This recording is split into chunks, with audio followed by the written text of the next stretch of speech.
એક ઓહમના નિયમ અનુસાર સર્કિટમાંથી પસાર થતો કરંટ I ના સમપ્રમાણમાં હોય છે. A voltage, B resistance, C temperature, D specific resistance.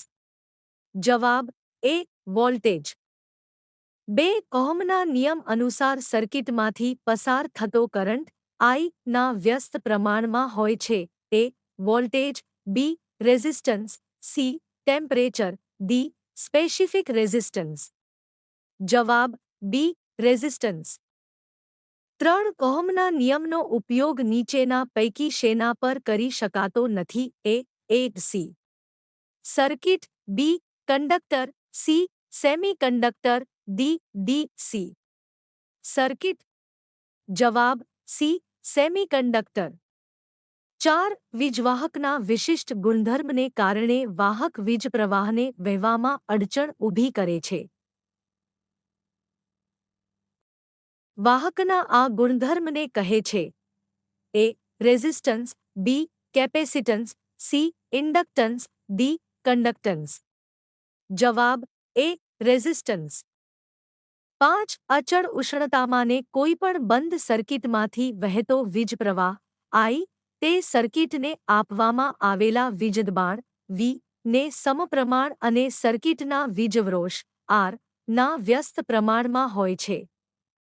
આ વિધાન કયો નિયમ સૂચવે છે? એ ક્લેમિંગનો નિયમ, બી કુલમ્બનો નિયમ, સી ઓહમનો નિયમ, ડી કિર્ચોફનો નિયમ. જવાબ સી ઓહમનો નિયમ.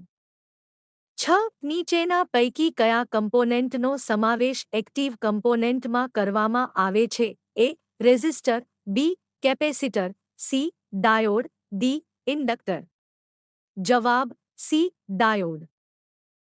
7 નીચેના પૈકી કયા કમ્પોનેન્ટનો સમાવેશ એક્ટિવ કમ્પોનેન્ટમાં કરવામાં આવતો નથી? A diode, B transistor, C SCR, D inductor.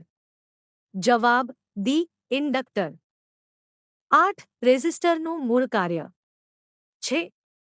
A voltage વધારવાનું, બી વીજપ્રવાહને નિયંત્રિત કરવાનું, સી સર્કિટને રક્ષણ કરવાનું, ડી ગરમી ઉત્પન્ન કરવાનું.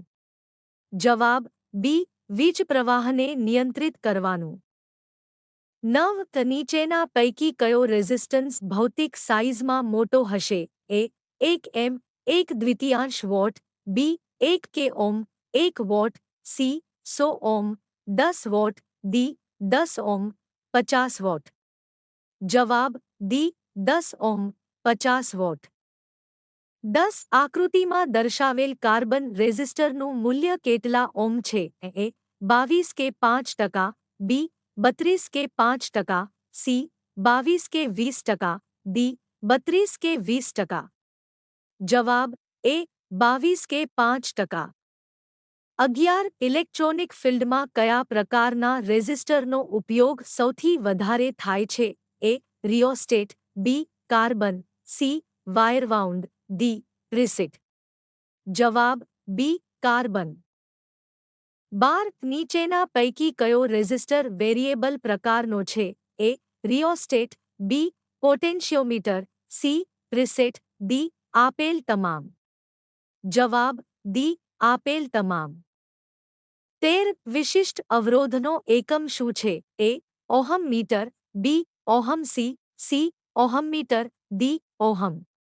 જવાબ સી ઓહમ મીટર. 14 જો કંડક્ટરનો ડાયામીટર અડધો કરવામાં આવે તો તેના રેઝિસ્ટન્સમાં શું ફરક પડે છે? એ અડધો થાય છે, બી 4 ગણો થાય છે, સી 3 ગણો થાય છે, ડી કોઈ ફેરફાર થતો નથી. જવાબ બી 4 ગણો થાય છે. 15 જો કંડક્ટરની લંબાઈ બમણી કરવામાં આવે તો તેના રેઝિસ્ટન્સમાં શું ફરક પડે છે? એ બમણો થાય, બી અડધો થાય, સી 4 ગણો થાય, ડી ચોથા ભાગનો થાય. જવાબ એ બમણો થાય.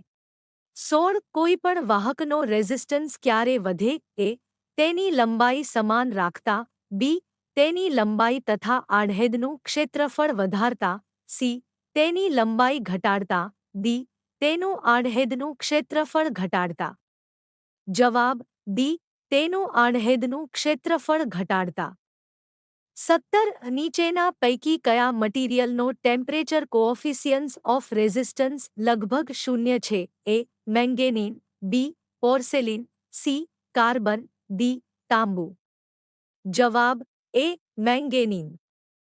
18 વાહકના કયા મુખ્ય ગુણધર્મને કારણે તેમાંથી ગરમી ઉત્પન્ન થાય છે? A. Reactance, B. Resistance, C. Capacitance, D. Conduction. જવાબ બી. રેઝિસ્ટન્સ. 19 આકૃતિમાં દર્શાવેલ સર્કિટમાં કેટલા વોલ્ટેજ આપવામાં આવ્યા હશે? એ. 4 વી, બી. 50 વી, સી. 100 વી, ડી. 200 વી. જવાબ ડી. 200 વી. 20 જ્યારે સ્વિચ ક્લોઝ કરવામાં આવે ત્યારે સર્કિટમાંથી કેટલો વીજપ્રવાહ વહેશે?